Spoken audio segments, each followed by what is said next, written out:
आज की क्लास में जो फर्स्ट क्वेश्चन हम लोग करने जा रहे हैं वो क्वेश्चन है विच specific chemical is secreted by ruptured RBC in malaria. ठीक है, तो इस क्वेश्चन को दूसरे तरीके से भी पूछा जा सकता है। ये यहाँ पे मैंने आपको लाइफ साइकिल ऑफ प्लाज्मोडियम जो है ये शो कर रखा है। ठीक है, ये जो मैंने आपको समझाया था, तो नॉर्मल सी आपने एक बात सीखी थी, एक मॉस्किटो है, इसने बाइट किया, स्पोरोजोइट्स जो है वहां से भागते हुए जो टारगेट ऑर्गन है दैट इज लिवर वहां तक गए। पिछली क्लास में मैंने आपको क्वेश्चन कराया था, mention the name of the target organ of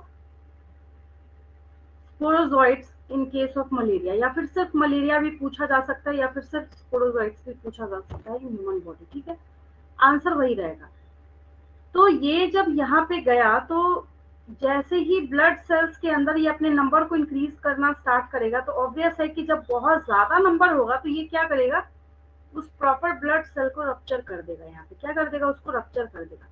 इसके रप्चर होने के बाद जो केमिकल सिक्रीट होता है दैट इज HAEMOZOIN, इसका नाम हीमोजोइन है। यही आंसर है। अब जरूरी नहीं है कि मैंने अगर ऐसा क्वेश्चन लिखा है तो आपको भी यही क्वेश्चन लिखा हुआ है। क्वेश्चन दूसरा भी हो सकता है, which chemical is responsible for shivering and chills during malaria. ठीक है, तब भी आंसर क्या होगा, तब भी आंसर जो है आपके सामने वो हीमोजोइन ही होगा। ठीक है, आंसर हम लोग कर लेते हैं। चलिए,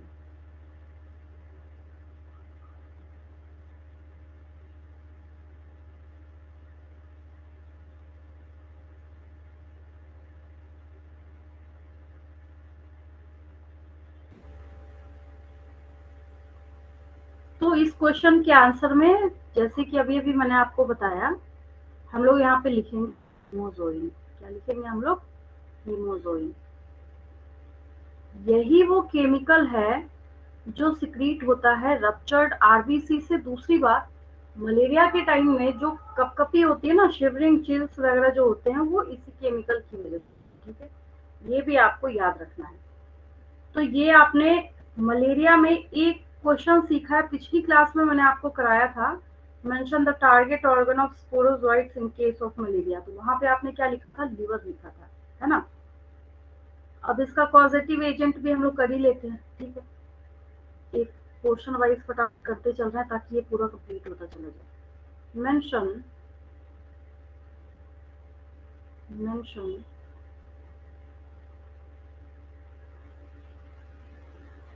कॉजेटिव एजेंट एंड वेक्टर। अब देखिए ये क्वेश्चन घूम गया यहाँ पे। कॉजेटिव एजेंट में ही बच्चे क्या करते हैं, मॉस्किटो का नाम लिख के आ जाते हैं, जबकि एजेंट नहीं है वो। कॉजेटिव एजेंट जो है वो स्पोरोजोइट है। वो क्या है, स्पोरोजोइट है, डिफरेंट स्पीशीज जो है। तो स्पोरोजोइट के बारे में जब हम लोग यहाँ पे बात करते हैं वो है। और जब हम इसके वेक्टर के बारे में बात करते हैं, जब हम लोग किसके बारे में बात करते हैं, इसके वेक्टर के बारे में, तो वेक्टर क्या है इसका, एनोफिलीज मॉस्किटो है। ठीक है, mention the positive agent and vector of malaria. दो पार्ट हो गया क्वेश्चन का। ऐसे क्वेश्चन ज्यादा डेंजरस होते हैं। रीजन क्या है, आंसर की बजाय आप कितनी भी राम कहानी बना के आएंगे आपको एक भी नंबर नहीं मिलेगा उसमें, है ना। तो ऐसे क्वेश्चंस जो हैं, अगर आपको याद है तो अच्छी बात है, नहीं याद है तो कुछ भी लिखिए, उससे कोई फर्क नहीं पड़ता है ना। चलिए, तो हम लोग करते हैं यहाँ पे, पहले पॉजिटिव एजेंट इसका लिख लेते हैं। Positive agent is positive agent जो है दैट इज, यहाँ पे आपने इसकी तीन वैरायटीज पढ़ी थी। ठीक है, प्लाज्मोडियम के बारे में छोटा सा प्रोटोजोन है, उसकी बात हम लोग कर रहे हैं। ठीक है, तो पहला हो गया प्लाज्मोडियम विवेक्स, पी डॉट लिखा हुआ है आपके बुक में, प्लाज्मोडियम वाइवेक्स भी बोल सकते हैं, वी स्मॉल लेटर से स्टार्ट करेंगे, है ना। प्लाज्मोडियम विवेक्स, क्योंकि हम लोग यहाँ पे साइंटिफिक नेम लिख रहे हैं। पहला पॉजिटिव एजेंट ये हो गया, साथ के साथ याद भी करते चलेंगे। दूसरा जो है इसका that is Plasmodium falciparum, Plasmodium falciparum, Plasmodium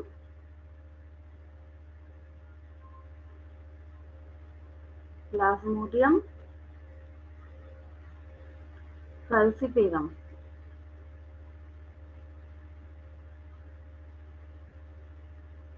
and next one is Plasmodium malaria. Plasmodium malaria. ठीक है, ये इसके कॉजेटिव एजेंट्स हो गए, लेकिन हम वेक्टर भी पूछ रहे हैं यहाँ पे। ठीक है, वेक्टर की भी हम लोग बात कर रहे हैं यहाँ पे। अब अगर पूछा जाए कि इनमें से सबसे ज्यादा डेंजरस और सबसे ज्यादा फैटल कौन है, क्वेश्चन का पार्ट नहीं है, लेकिन हो सकता है वैसे भी आपको क्वेश्चन पूछा जाए, तो यहाँ पे एक लाइन नोट कर लीजिए, प्लाज्मोडियम फैल्सिपेरम, इन तीनों में से Plasmodium Plasmodium Plasmodium falciparum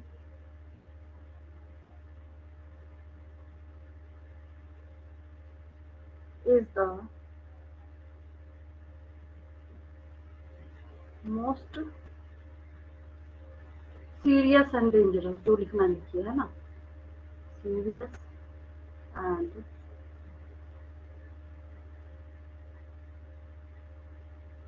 dangerous।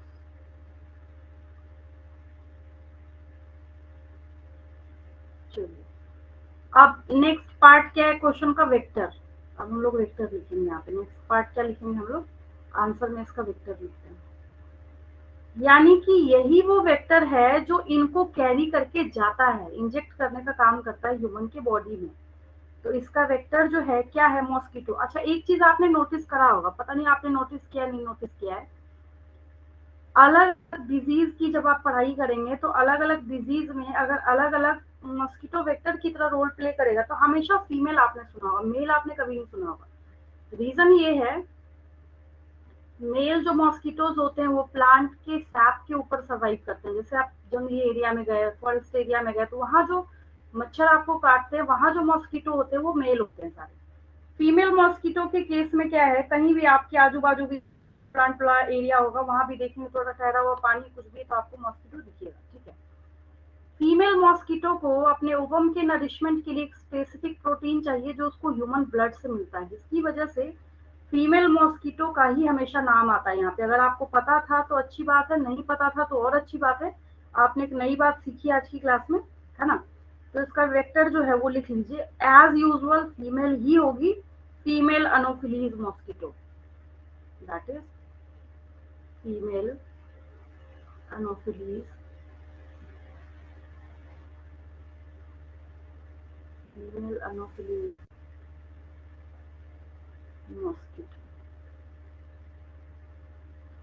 ठीक है, ये मॉस्किटो है, फीमेल अनोफिलीज मॉस्किटो, ये वेक्टर है। ये मलेरिया का पार्ट हमने कंप्लीट कर दिया।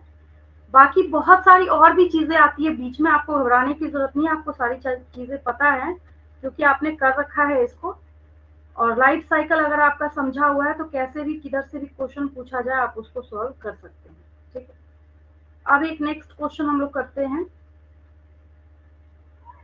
दैट इज, हाँ ये पेज अगर रह गया होगा तो स्क्रीनशॉट ले लीजिए इसका, आगे बढ़ती हूँ।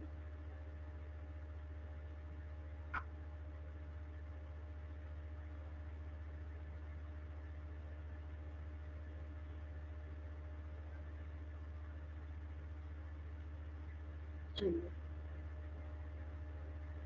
नेक्स्ट क्वेश्चन है, mention the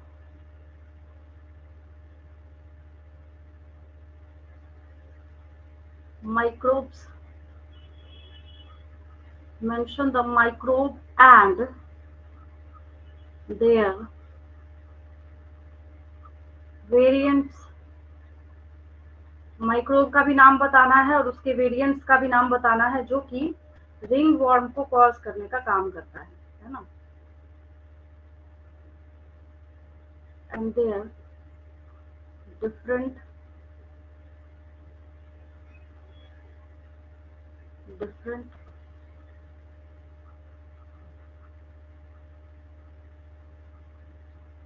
variants which are responsible for which are responsible for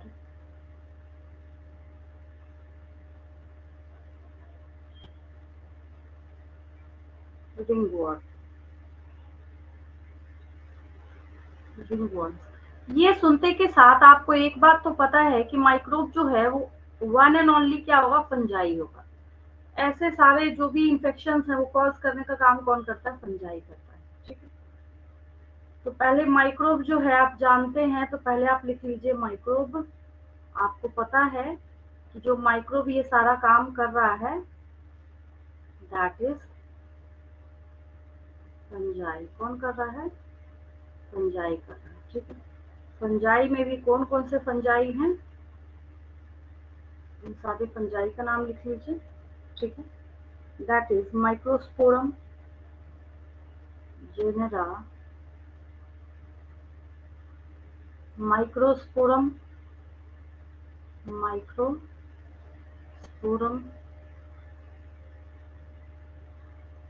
then लिखिए, जीनस का प्लूरल होता है जेनेरा। ठीक है, पता ही होगा आपको, जेनेरा ट्राइकोफाइटन,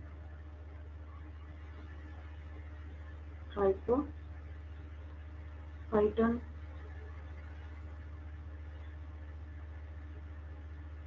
देन लिखिए जेनेरा एपिडर्मोफाइटन। डर्मिस मतलब स्किन होता है, एपिडर्मिस स्किन की ऊपरी लेयर होती है, तो एपिडर्मोफाइटन ऐसे भी याद रख सकते हैं। That is Epidermophyton, Epidermophyton.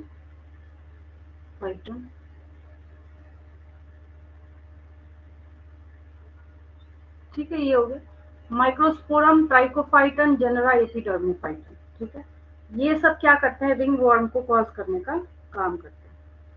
चलिए आगे बढ़ते हैं। नेक्स्ट क्वेश्चन लिखिए। आज कवर करेंगे हम लोग इस चैप्टर को, काफी डेज हो गए प्रैक्टिस करते हुए। इसके बाद हम लोग नेक्स्ट क्लास में नेक्स्ट चैप्टर पे मूव करेंगे। ठीक है,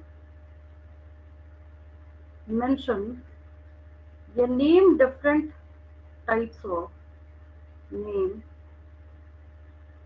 डिफरेंट टाइप्स ऑफ, सिर्फ नेम पूछा जा रहा है, नेम डिफरेंट टाइप्स ऑफ। अगर एक्सप्लेनेशन भी जोड़ दिया जाएगा तब वो 3 मार्क्स में चला जाएगा। अभी फिलहाल मैं 2 मार्क्स का क्वेश्चन बना रही हूँ। Name different types of innate immunity, इनेट, क्योंकि वन वन लाइन का है तो एक्सप्लेनेशन भी लिख सकते हैं इसमें। इनेट इम्यूनिटी, एक्सप्लेनेशन आपको नोट्स में भी लिखा हुआ होगा, जो मैंने ये चैप्टर नोट्स भेजा हुआ आपको। चलिए फटाफट करते चलते हैं। इनेट इम्यूनिटी का ये मतलब होता है कि ऐसी इम्यूनिटी जो आपको जन्म से मिला हुआ है, बर्थ के साथ ही आप अपने साथ लेके आए थे उस इम्यूनिटी को। ठीक है, उसको हम लोग इनेट इम्यूनिटी बोलते हैं, मतलब गॉड गिफ्टेड। अगर ना याद रहे तो एक शॉर्टकट याद रखिए, ऐसी इम्यूनिटी जो आपको गॉड ने देके भेजा है, गॉड गिफ्टेड है आपके पास, है ना।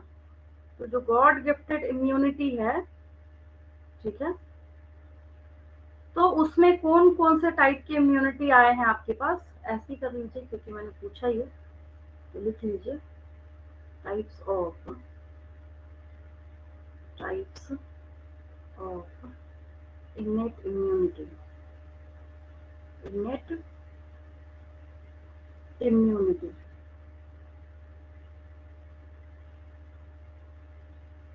चलिए ये हो गया, इसके टाइप्स हम लोग करेंगे।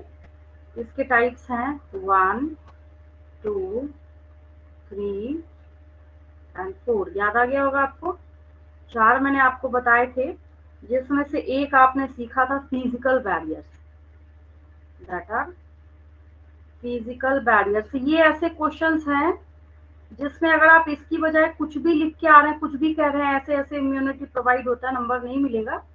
ये सब कॉपीराइटेड क्वेश्चंस बोले जाते हैं। फिजिकल बैरियर, फिजिकल बैरियर है तो है, इसके सिवा कुछ और नहीं हो सकता, है ना। फिजियोलॉजिकल बैरियर्स, फिजियो मतलब आपकी बॉडी की ऐसी फिजियोलॉजी है जो आपकी बॉडी को प्रोटेक्शन, इम्यूनिटी प्रोवाइड करने का काम करता है। जैसे आपके स्टमक से जो एसिड सिक्रीट कर हो रहा है, वो कई माइक्रोब्स को किल करने का काम करता है। आपकी आंखों में कुछ चला गया, आईज में कुछ चला गया, चलते हुए बाहर रोड पे, सड़क पे, घर में सफाई करते वक्त, तो ऑटोमेटिकली आंखों से आंसू आने लगते हैं, टीयर्स निकलने लगते हैं। ये सब फिजियोलॉजिकल बैरियर्स हैं। बहुत आसान सा टॉपिक है, बट हाँ, नाम याद रहे तभी तो लिखेंगे ना एग्जाम में, नाम याद नहीं रहे तो कैसे लिखेंगे। सेलुलर बैरियर, नाम सुन के ही लग रहा है कुछ स्पेशल ऐसे सेल होते हैं जो हमारी बॉडी में क्या करते हैं, इम्यूनिटी प्रोवाइड करने का काम करते हैं, that are known as cellular barriers. क्या कहते हैं हम लोग उसको? Cellular barriers. ठीक है। देन है आपके पास साइटोकाइन बैरियर्स। सेलुलर बैरियर्स जैसे मोनोसाइट्स वगैरह कुछ स्पेशल सेल हैं, डब्ल्यूबीसी हैं, व्हाइट ब्लड सेल्स या ल्यूकोसाइट्स, ये सब क्या करते हैं, इम्यूनिटी प्रोवाइड करने का काम करते हैं। तो ये भी आसान है। लास्ट का है साइटोकाइन बैरियर। आपको याद होगा, मैंने आपको इंटरफेरोन के ऊपर एक क्वेश्चन पिछली क्लास में कराया था, व्हाट आर इंटरफेरोन, या कुछ ऐसी समथिंग करके क्वेश्चन था, जिसमें मैंने आपको एक छोटी सी बात समझाई थी कि जो वायरस इन्फेक्टेड सेल होते हैं वो दूसरे बाकी के सेल को बचाने के लिए एक केमिकल सिक्रीट करते हैं जिसका नाम क्या है, इंटरफेरोन है। तो वही यहाँ पे क्या बन गया, उसी को हम लोग साइटोकाइन बैरियर्स बोलते हैं, साइटोकाइन बैरियर्स। बस हो गया। ये भी अच्छा क्वेश्चन था। सारी क्वेश्चन तो अच्छे ही होते हैं जिसमें आपको चीजें याद रखनी हो, क्वेश्चन तो सब अच्छे ही हैं। ठीक है, चलिए। अब एक चीज आपने, ऑटो इम्यून डिजीज मैंने लिखवा दिया पिछली क्लास में, काफी इंपॉर्टेंट है, मोस्ट प्रोबेबिलिटी है आपको आ सकता है इस चैप्टर से। ठीक है, बाकी सारी चीजें तो सब कुछ तो आसान ही है, लेकिन जो ज्यादा प्रोबेबिलिटी है वो भी मैं साथ के साथ आपको बताती चल रही हूँ। हाँ, तो मैं बोल रही थी कि एलर्जी का जब केस होता है, तो एलर्जी के केस में मान लीजिए आप एक कमरे की सफाई कर रहे हैं, सफाई करते करते पता चला आपको बहुत स्नीजिंग स्टार्ट हो गई, आंखों में से पानी आने लगा, आपका फेस पूरा रेड हो गया छींकते छींकते। ठीक है, स्नीजिंग है, वाटरी आईज है, रनिंग नोज है, ये सब उसके सिम्टम है। तो ये सिम्टम ऑफ एलर्जिक रिएक्शंस के लिए कौन रिस्पॉन्सिबल होता है? तो ये हमारी बॉडी जो है उसमें मास्ट सेल्स जो है वो हिस्टामिन सिक्रीट करता है, जो कि रिस्पॉन्सिबल है किसके लिए, एलर्जिक रिएक्शंस के लिए। ठीक है, तो मैं वही क्वेश्चन आपसे पूछ रही हूँ, which chemical which chemical of our body, which chemical of our body is responsible for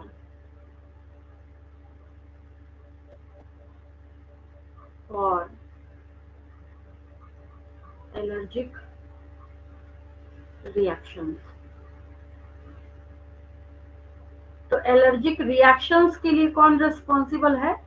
histamine है, जो कि सिक्रीट करने का काम हमारी बॉडी के मास्ट सेल्स करते हैं। ठीक है, आंसर में लिख लीजिए।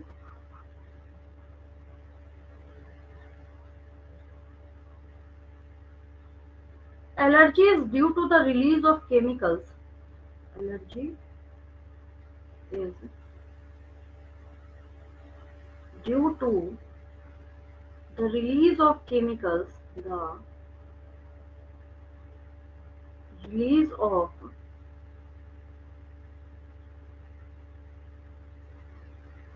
of chemicals like histamine, HISTAMINE, NEET में भी बहुत बार पूछा जा चुका है, एंड सेरोटोनिन।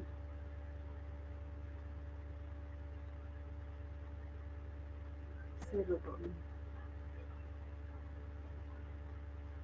ठीक है, ये केमिकल्स जो है सिक्रीट होते हैं, सेरोटोनिन फ्रॉम, थोड़ा हैंग कर रहे हैं,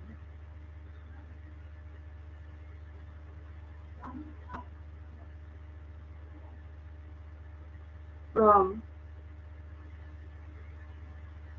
मास्ट सेल्स। बहुत बार पूछा जा चुका है ये, इसको याद रखिए।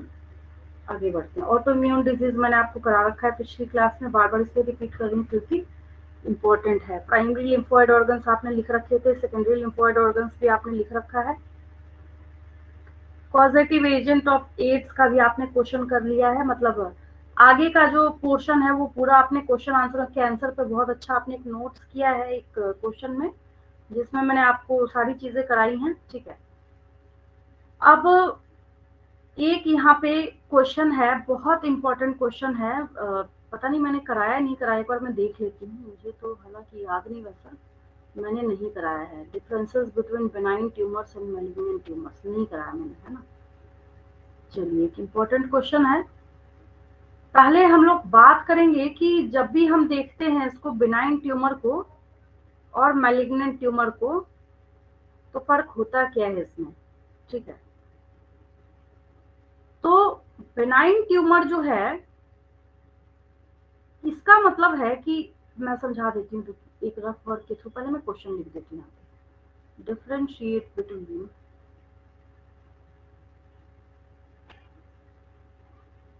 differentiate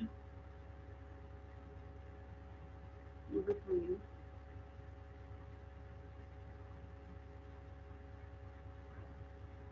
benign tumor, BENIGN, G is silent here, benign tumor,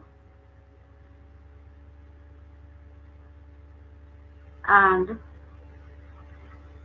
malignant tumor, malignant tumor, benign tumor and malignant tumor। चलिए देखिए, अगर हम यहाँ पे बात करते हैं बेनाइन ट्यूमर और मैलिग्नेंट ट्यूमर के बारे में, सबसे पहली चीज, जो बेनाइन ट्यूमर है, सपोज कीजिए कि कोई एक पर्सन है जिसके यहाँ पे माउथ के पास वाले एरिया में, आपने नोटिस करा होगा कि जैसे माउथ का कैंसर या मतलब किसी ऐसे पार्ट का कैंसर ज्यादा होता है जहां पे ना, अब जैसे जो गुटखा वगैरह खाने वाले होते हैं, मतलब वो ना, कहीं आप बॉडी के किसी सेल को जब आप इरिटेट करेंगे, अगर आपके दिमाग में कभी क्वेरी या क्वेश्चन आए, जैसे यहाँ पे मान लीजिए किसी को माउथ कैंसर है, मैं एक एग्जांपल दे रही हूँ आपको, माउथ कैंसर है, जैसे मैंने आपको शरद पवार का एग्जांपल भी दिया था, जो पॉलिटिशियन है, माउथ कैंसर था तो उतना पोर्शन काट के हटा दिया जाता है, वहां पे प्लास्टिक सर्जरी कर दी जाती है।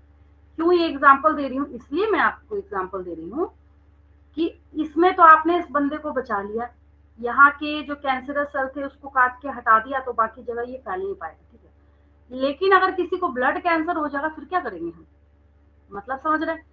ये mouth cancer is the example of benign tumour, while blood cancer is a classic example of malignant tumour. क्या मतलब है, यहाँ पे ये स्प्रेड नहीं करेगा जो बेनाइन ट्यूमर है। अब आप छोड़ देंगे बिल्कुल उसको, मतलब कोई पेशेंट है, पता है हमने उसको छोड़ दिया मरने के लिए, तब तो स्प्रेड होता जाएगा होता जाएगा होता जाएगा पूरी बॉडी में, ठीक है। लेकिन मैलिग्नेंट ट्यूमर है, इसमें आप चाह के भी इसको रोक नहीं सकते। तो आपको छोटी मोटी बातें इसमें समझ आई होंगी, तो हम लोग ऐसे इसको डिफ्रेंशिएट करते हैं, मेरे साथ फटाफट लिखते चलेंगे इसको। बेसिक बातें तो आपने समझी, और अच्छा आपको कब समझ आएगा, जब आप इसको मेरे साथ डिफरेंशिएट करते चलेंगे। आसान है, ऐसा नहीं है कि इसको दिमाग में रखना है कि नहीं भाई आ गया तो हम लिखेंगे। चलिए धीरे धीरे बेसिक डिफरेंसेस करेंगे। आपको क्वेश्चन पेपर जब एग्जाम में मिलेगा, जिस चीज को पहले पूछा जाता है उसको हम टेबल में लेफ्ट साइड देते हैं, और बिना टेबल के डिफरेंस कभी नहीं करते। बेनाइन ट्यूमर अगर आप टेबल बना के नहीं करेंगे तो टीचर की अगर मर्जी हुई तो उस पर आधा नंबर वो काट सकते हैं, वो फ्री है इसके लिए। यहाँ पे है मैलिग्नेंट ट्यूमर। जब कभी भी डिफरेंस आए, मेरे पास यहाँ नीचे स्पेस कम है, बट मैं बना रही हूँ ना टेबल, आगे का जो पार्ट होगा वो मैं दूसरे पेज पे बनाऊंगी।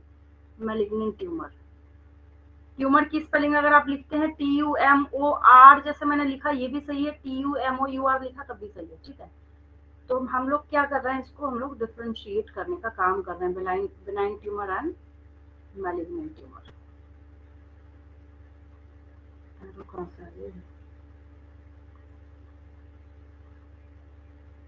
देखिए benign tumour as it is जैसे आप जानते हैं, यहाँ पे लिखिए पहला डिफरेंस, और इसका ऑपोजिट पॉइंट यहाँ लिखेंगे हम लोग, है ना। यहाँ पे लिखिए स्लोली ग्रोइंग मास, स्लोली ग्रोइंग मास सिखाया है मैंने अभी आपको, धीरे धीरे ग्रो करेगा। रैपिडली ग्रोइंग मास उल्टा ही लिखना है ना, डिफरेंस का मतलब ये उल्टा लिखना है ना, रैपिडली ग्रोइंग मास। मास क्या लिखना, रैपिडली ग्रोइंग लिखेंगे तब भी चलेगा, मास लिख दीजिए तब भी सही है, नहीं लिखिए तब भी सही है, ब्लड का भी तो होता ही है ना। देन अब एक मेटास्टेसिस में आपको टर्म सिखाऊंगी। देखिए कैंसरस सेल की जो क्षमता, कैपेबिलिटी, एबिलिटी जो होती है कि वो बॉडी पार्ट्स में फैल सकता है बहुत आसानी से, इस गुण को हम लोग मेटास्टेसिस बोलते हैं, ठीक है। तो जिसकी वजह से हम लोग यहाँ पे क्या लिख रहे हैं, नो स्प्रेड, आप इसको देख के भी समझ जाएंगे, नो स्प्रेड और मेटास्टेसिस देख के आपको याद आ जाएगा। ये भी एक क्वेश्चन अलग से, मेटास्टेसिस, मेटास्टेसिस, ठीक है, इसमें होगा उल्टा ही तो लिखना है। तो डिफरेंस लिखने में क्या होता है, एक साइड का पॉइंट याद होता है, दूसरे साइड अपने आप बच्चा लिख लेता है। तो यहाँ पे स्प्रेड एंड, ये फैलेगा, स्प्रेड एंड लिखूंगी मैं स्प्रेड, और एक ही बात तो है, मेटास्टेसिस। मेटास्टेसिस उसी को बायोलॉजिकल लैंग्वेज दिया गया है, दैट इज मेटास्टेसिस, ठीक है, हो गया बस। अब जैसे मैंने माउथ कैंसर का एग्जांपल दिया, तो यहाँ पे है कि अगर एक बार सर्जरी हो गई तो हो सकता है बंदा बच जाए, है ना। तो लिख लीजिए इस तरीके से, नो reoccurrence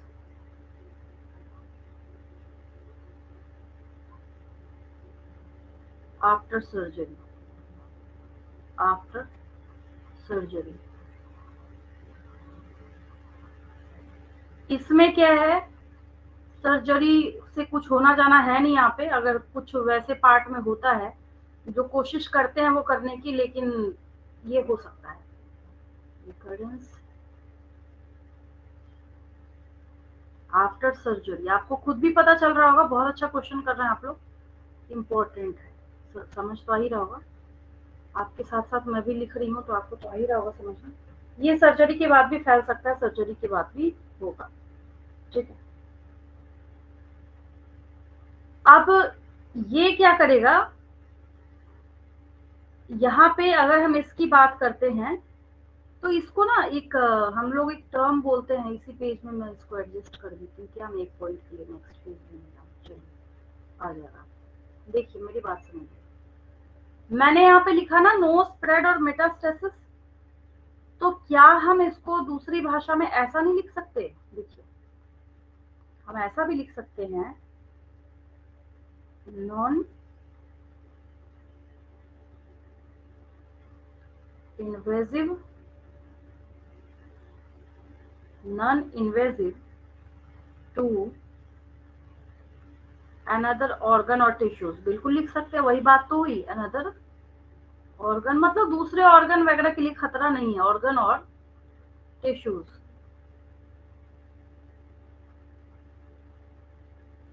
ठीक है। अब यहाँ पे क्या है, ये तो इन्वेजिव है, ये तो खतरनाक है, तो यहाँ पे इसका उल्टा पॉइंट आपको लिखना है, तो invasive to other organ, invasive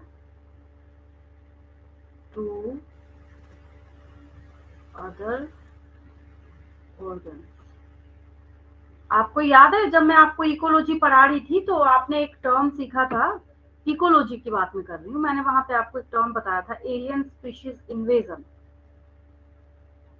तो जो यहाँ पे इन्वेजन वर्ड है उसकी मीनिंग क्या होती है, जैसे अगर हम लिटरल मीनिंग निकाले ना इसको, तो इसका मतलब तो डेंजरस, हिंदी में अगर हम बोले तो आक्रामक, ठीक है।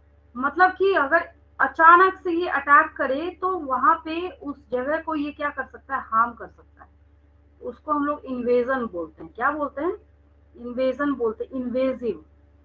तो ये कैसा हो गया, डेंजरस हो गया, इसकी वजह से हम इसको क्या बोल रहे हैं, इन्वेजिव बोल रहे हैं, क्या बोल रहे हैं, इन्वेजिव बोल रहे हैं।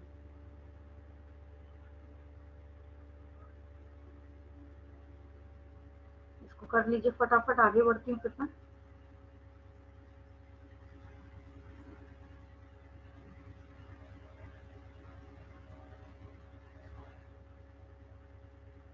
चलिए आगे बढ़ते हैं।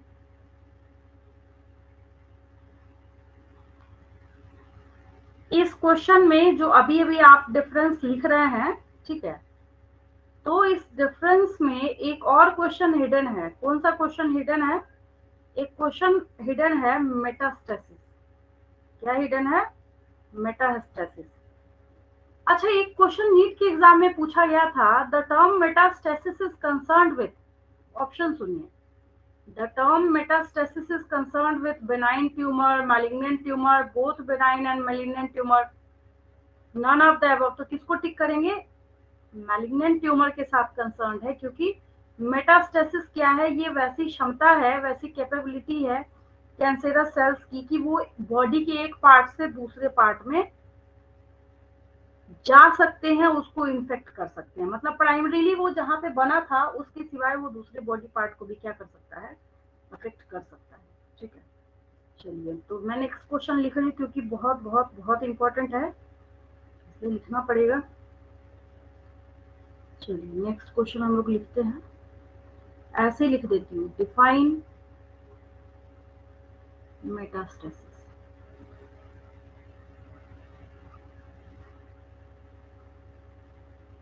आंसर में लिखिए,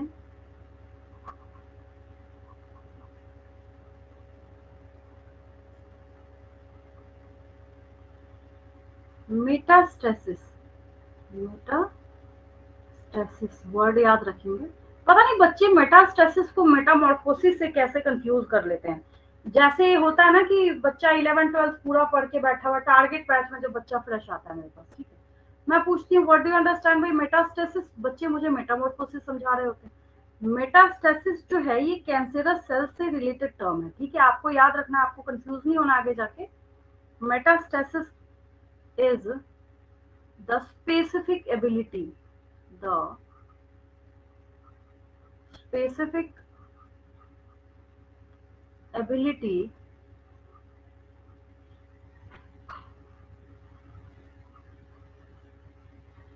of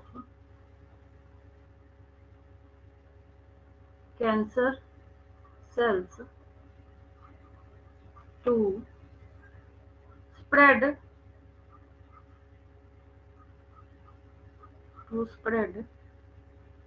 from one organ, spread from one organ or part of the body, or part of the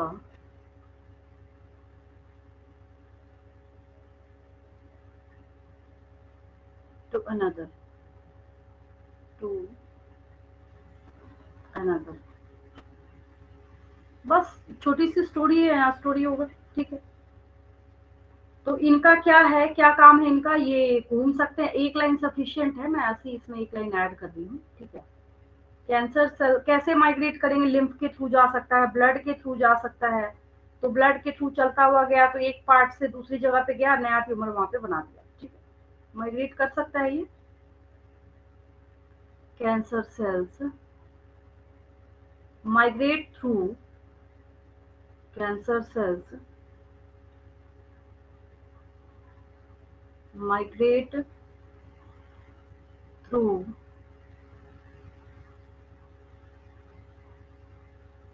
blood और लिम्फ, माइग्रेट थ्रू ब्लड और lymph pathway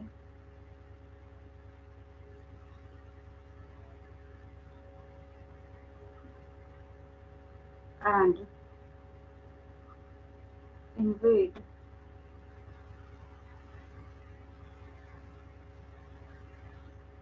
and invade other tissues,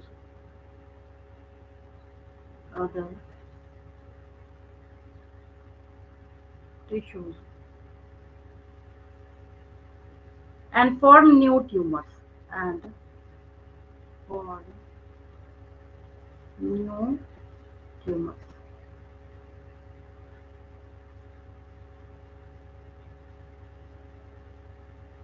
अब ये जो घटना है, ये इसकी ड्रामेबाजी चल रही है कैंसरस सेल्स की, इसी को हमने किसका नाम दिया है, पहले पार्ट में हमने दूसरे तरीके से उसको लिखा शॉर्ट फॉर्म में, और अगर आपको ये नहीं लिखने का मन तो और उसकी बजाय आप ऐसा भी लिख सकते हैं, अगर आप सिंपल लैंग्वेज में लिखना चाहते हैं, लास्ट में ऐड कर दीजिएगा the process of this process is known as metastasis. The process is termed as the process is termed as metastasis. Metastasis. ठीक है, इस घटना को हम लोग मेटास्टेसिस कहते हैं. तो इस तरीके से आपका एक और इम्पोर्टेंट क्वेश्चन यहाँ पे कंप्लीट हुआ. चलिए आगे बढ़ते हैं. अब हम लास्ट सेगमेंट पे इसके चल रहे हैं, ड्रग एंड अल्कोहल अब्यूज पे. कुछ क्वेश्चंस हमने करा था, जैसे विड्रॉल सिंड्रोम वगैरह के बारे में हमने किया था, लेकिन जो प्रॉपर बेसिक जो यहाँ पे ड्रग्स है ना, उनसे रिलेटेड क्वेश्चंस करेंगे. जैसे केमिकल स्ट्रक्चर वगैरह जो है, जैसे कैनाबिनॉइड का जो स्ट्रक्चर है वो सब मैंने आपको बताया था. बाकी जो स्ट्रक्चर्स हैं वो भी इम्पोर्टेंट है, उसको आप लोग कर लेंगे. चलिए आगे बढ़ते हैं, नेक्स्ट क्वेश्चन लिखते हैं. आप अगर ध्यान से देखेंगे सैंपल पेपर उठा के या फिर नेट पे टर्म 2 के लिए बहुत सारे क्वेश्चन आंसर्स अवेलेबल हैं, तो कोई भी क्वेश्चन मिस नहीं हुआ है. अगर आपको ऐसा लगता है कोई क्वेश्चन मिस हुआ है, तो एक आध जो लेंथी क्वेश्चन होगा उसके अंदर उसका आंसर हिडन होगा. नहीं समझे, हम स्प्लिट भी तो कर सकते हैं इसमें से कुछ और आंसर्स को. तो सब कुछ मैंने आपको यहाँ पे करा रखा है, उसको ध्यान देंगे. यहाँ पे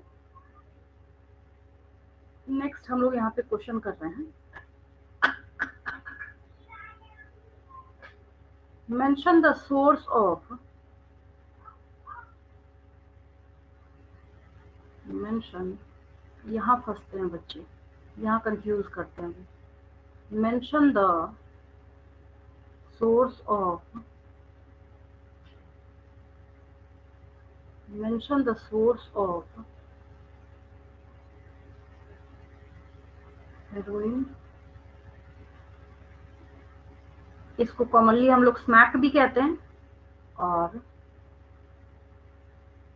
स्मैक SMACK स्मैक. ठीक है, अब ये क्वेश्चन जो है ये पूछना चाह रहा है कि सोर्स क्या है, किस पौधे से लेके आ रहे हैं, उसके किस पार्ट से आप बना रहे हैं.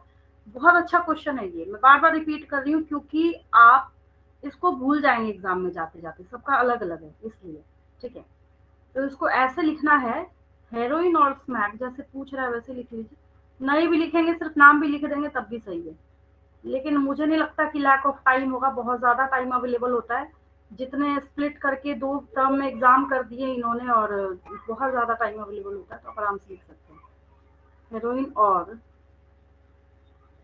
Smack is extracted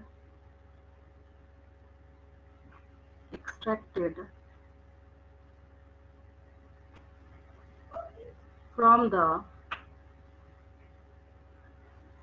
the latex of. Latex क्या होता है पता है ना आपको?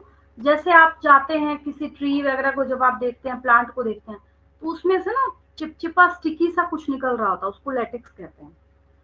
तो इसके लेटेक्स से बनता है, ये भी अपने आप में एक मास्टरपीस है. आप रूट, स्टेम, लीफ, फ्रूट, क्या लिखना था, फ्लावर क्या लिखना था, लेटेक्स लिख रहे हैं हम लोग. क्या लिख रहे हैं, लेटेक्स लिख रहे हैं. तभी मैंने बोला ये जो क्वेश्चन है इसमें बच्चे कंफ्यूज करते हैं. लेटेक्स ऑफ पॉपी प्लांट कहते हैं इसको, पॉपी प्लांट. पॉपी प्लांट का साइंटिफिक नेम क्या है, पेपेबर सोमनीफेरम. लिख रही हूँ मैं, थोड़ा हैंग कर रहा है. Poppy plant.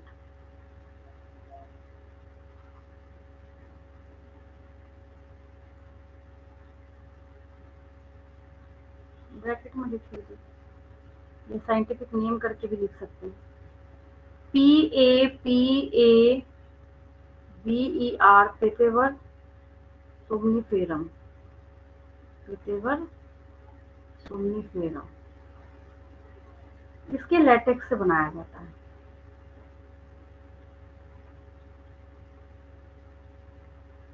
पेपेवर सोमनीफेरम।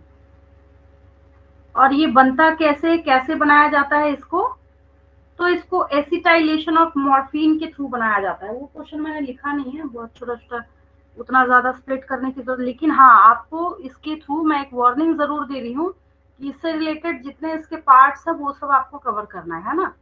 तो यहाँ पे मैंने सिर्फ आपको इसका सोर्स पूछा है। ये भी पूछा जा सकता है कि हाउ इज इट फॉर्म्ड, ठीक है, तो वहां पे आपको लिखना होगा bye acetylation of morphine.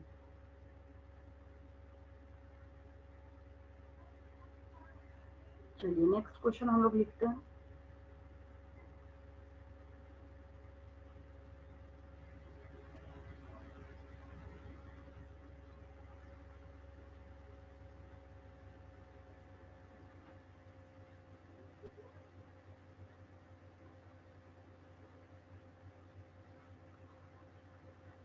Next question लिखिए।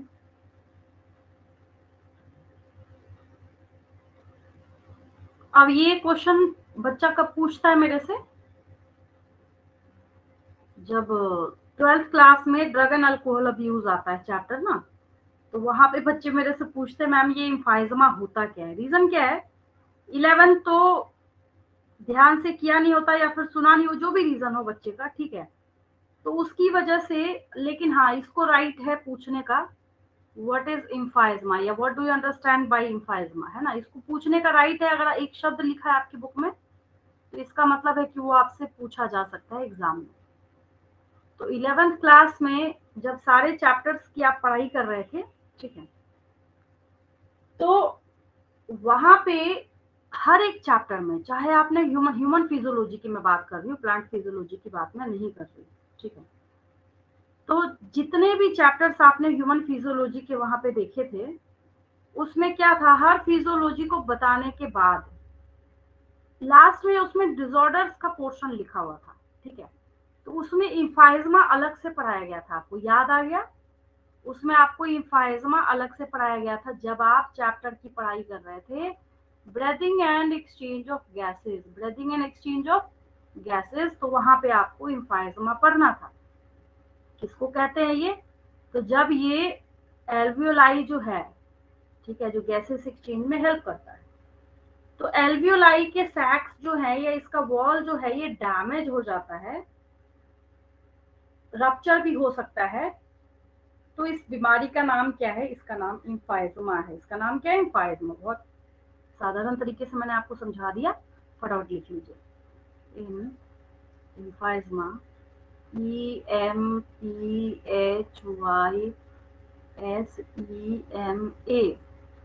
in emphysema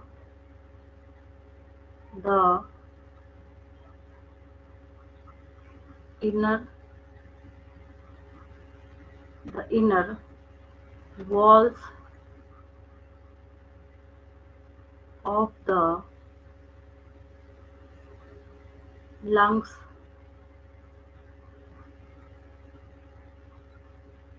कॉमा डाल के लिखिए, एयर सैक्स, एयर सैक किसको बोल रहे हैं आप लोग, एयर सैक्स आप एल्वियोलाई को बोल रहे हैं, दैट इज एल्वियोलाई या एल्वियोली जो बोलना है, are damaged damaged causing them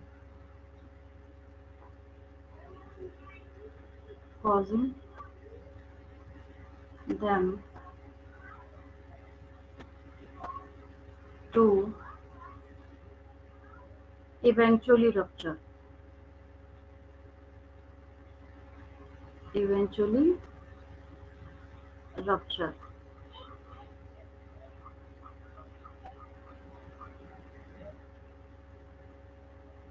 बस इतना लिख दिया आपने, बहुत है। ये इम्फाइजमा है, ये क्या है, इम्फाइजमा है। एक और है डिसऑर्डर यहाँ पे, उसको भी मैं लिख ही देती हूँ। चलिए देखिए, सिरोसिस भी है कि जो यहाँ पे क्या कर रहे होते हैं, स्मोकिंग बहुत ज्यादा कर रहे होते हैं, उनको ये हो सकता है, इम्फाइजमा हो सकता है, सिरोसिस हो सकता है, लिखा हुआ ना ऐसा करके। जब आप देखेंगे अपने बुक को तो उसमें आपको सिरोसिस जो है वो हाईलाइट करके लिखा हुआ वहाँ पे, सिरोसिस क्या है वहाँ पे आपको प्रॉपर हाईलाइट करके लिखा हुआ है, तो सिरोसिस भी लिख लीजिए। ऐसा लिख देती हूँ, what do you understand bye cirrhosis.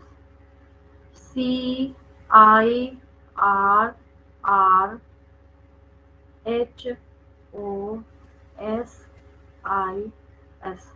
Cirrhosis. ठीक है, ये क्रोनिक लिवर डिजीज है, ठीक है, जिसमें लिवर के जो नॉर्मल सेल्स होते हैं वो डैमेज्ड हो जाते हैं या कुछ स्कैर टिश्यूज जो है उससे वो रिप्लेस हो जाते हैं। बस लिखिए यहाँ पे डैमेज हो जाता है, काफी है, इसमें लिखिए इसको सिरोसिस कहते हैं। Cirrhosis CIRRHOSIS, cirrhosis is a chronic पता है आपको क्या होता है? क्रॉनिक मतलब लॉन्ग टर्म हो गया, अक्यूट की बात नहीं कर रहे हैं हम लोग। 9th क्लास में आपने पढ़ा था what are the differences between acute and chronic disorders या डिजीजेस। तो अक्यूट शॉर्ट टर्म के थे और क्रॉनिक का मतलब लॉन्ग टर्म डिजीजेस, मतलब that may lead to death, उसकी वजह से डेथ भी हो सकती है। क्रॉनिक लिवर, नीट के एग्जाम में क्वेश्चन पूछा जाता है द डिजीज, पहले तो डिजीज और डिसऑर्डर लिखता ही नहीं है, पूछा जाता है the term cirrhosis is concerned with, तो chronic liver disease, chronic lung disease, chronic heart disease. अब बच्चे को पता हो आम इमली क्या है तब तो वो टिक करे वहां पे, ठीक है। तो आप अभी से बेसिक जो है बिल्कुल उसको क्रिस्टल क्लियर करके तैयार कर रहे हैं, इस बात को दिमाग में रखेंगे, क्रॉनिक लिवर डिजीज। बाकी आप नीट के एग्जाम में बैठेंगे तो आपको मेरी एक एक बात याद आएगी, सारे क्वेश्चंस भी दिखेंगे वहां पे, मैंने जितने क्वेश्चन आपको बोले हैं इन 2 years में। Chronic liver disease in which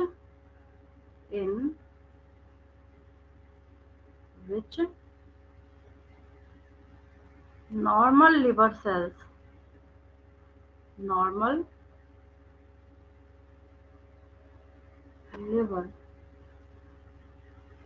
cells are damaged। बस इतना ही लिख देना आप, एक ही नंबर का अगर है, या फिर ऐसा हो सकता है ये इम्फाइजमा और सिरोसिस दोनों को एक क्वेश्चन का पार्ट बना दिया जाए ए बी करके। चलिए, तो इस चैप्टर के हमने जितने भी क्वेश्चंस थे सबको कवर किया हमने। दूसरे तरीके से भी इसको घुमा के आपसे पूछा जा सकता है, उसके लिए भी आप तैयार रहेंगे। सिरोसिस वगैरह जो भी यहाँ पे जैसी भी चीजें थी, और सिरोसिस की प्रॉब्लम किसको होती है? जो ज्यादा अल्कोहल कंजम्पशन करते हैं, वो डायरेक्ट क्या करता है जाके वहां से लिवर के ऊपर अटैक करता है। तो ज्यादा अल्कोहल कंजम्पशन करने वालों को ये सिरोसिस होता है, और जो ज्यादा स्मोकिंग करते हैं उनको इम्फाइजमा आता है। कॉमन सेंस है, वो स्मोकिंग में किसको अफेक्ट किया जा रहा है? बार्बर एल्वियोलाई को। तो मैंने आपको दोनों बातें यहाँ पे समझा दी, क्योंकि वहां पे समझाया भी जा रहा है आपको human health and disease chapter में कि कैसे वो हेल्थ को किस तरीके से हार्म करने का काम करता है, चाहे वो स्मोकिंग हो, चाहे वो अल्कोहल कंजम्पशन हो, चाहे किसी और XYZ किसी। यहाँ पे हम अब्यूज की पढ़ाई कर रहे हैं, याद रखिएगा। मतलब हम यहाँ पे ड्रग एंड अल्कोहल, अब ऐसा थोड़ी है कि ये सारे ड्रग्स जो है वो लाए गए हैं कि हर कोई इसको मिसयूज ही करे, नहीं। इसको मेडिकल फील्ड में यूज के लिए लाया गया था, जैसे बहुत सारे पेन किलर सिडेटिव्स वगैरह हैं, ठीक है। लोग क्या करते हैं, उसको यूज करते हैं, पता है कि जब उसको एक प्रॉपर अमाउंट में यूज किया जाता है, कितना डोज दिया जाएगा, तो कोई पेशेंट जो है वो बेहोश भी हो सकता है, ठीक है, अनकॉन्शियस हो सकता है। तो सर्जरी वगैरह के लिए उसको लाया गया था, लेकिन लोगों ने क्या किया, उसको मिसयूज करना स्टार्ट कर दिया। सेडेटिव पेन किलर्स, मॉर्फिन क्या है? एक बहुत अच्छा सेडेटिव और पेन किलर है। सर दर्द की दवा बन रही है, जितनी भी दवा बन रही है उन सब में मॉर्फिन का यूज किया जाता है ना। तो इसके लिए इसको मेडिकल फील्ड में लाया गया था, लेकिन लोग तो अच्छी अच्छी चीजों का भी मिसयूज करना जानते हैं कि उनको कोई भी चीज अगर अच्छे पर्पस के लिए दिया जाए, कोई ऐसी चीज दुनिया में बनी नहीं आज तक जो अगर अच्छे पर्पस के लिए बनाया गया तो लोग उसका मिसयूज करना नहीं जानते, एक एक चीज का मिसयूज करना वो जानते हैं। तो ये चैप्टर है आपके पास ड्रग एंड अल्कोहल अब्यूज। एक और चीज छोटी सी नसीहत मैं आपको दूंगी, इस ड्रग एंड अल्कोहल अब्यूज के चैप्टर से आपको जितने भी केमिकल स्ट्रक्चर्स हैं उसको देख लेंगे ध्यान से, किसका सोर्स क्या है, किससे बना हुआ है, इस लास्ट वाले पोर्शन के लिए, क्योंकि फर्स्ट वाले पार्ट और पोर्शन में तो कुछ बचा नहीं। आपको करना क्या, जैसे मान लीजिए ये मॉर्फिन है, मैं इसका एग्जांपल आपको दे रही हूँ। सपोज कीजिए ये हेरोइन और स्मैक है, ठीक है। इसके ऊपर आप पूरा नोट लिख लीजिए बैठ के। नोट लिखने का मतलब, कॉमनली क्या कहते हैं इसको, स्मैक कहते हैं। बनता कैसे है ये, बाय एसिटाइलेशन ऑफ मॉर्फिन। किस पार्ट से बनता है, तो लैटेक्स से बनता है। किसके लैटेक्स से बनता है, पेपिवर सोमनीफेरम से बनता है। मतलब एक वर्ड आपको लिखना है, उससे रिलेटेड जितने क्वेश्चंस आप खुद से करने हैं उसमें से अगर कोई ऐसा क्वेश्चन है जो मिसिंग है, आपको लग रहा है नहीं हम इस क्वेश्चन को नहीं कर पा रहे हैं, तो उसको वापस से बुक से देख के प्रैक्टिस करना है। तो एनसीईआरटी की एक एक लाइन और वर्ड जो है वो आपको आना चाहिए, बस इतना ही काम है, तो इससे ज्यादा काम नहीं है आपके पास। 90+ लाना कोई बहुत बड़ी चीज नहीं, बहुत इजी है। और एनसीईआरटी बुक से बाहर कोई आपसे क्वेश्चन भी नहीं पूछ सकता। बच्चे वहां पे क्या करेंगे, हंगामा कर देंगे अगर एक क्वेश्चन भी उनसे बाहर से पूछ लिया जाए। तो सब एनसीईआरटी के अंदर से ही होता है, इसलिए चैप्टर को अपने बुक से तैयार करेंगे, ठीक है। नेक्स्ट क्लास में हम नेक्स्ट चैप्टर स्टार्ट करते हैं क्वेश्चन आंसर प्रैक्टिस के लिए।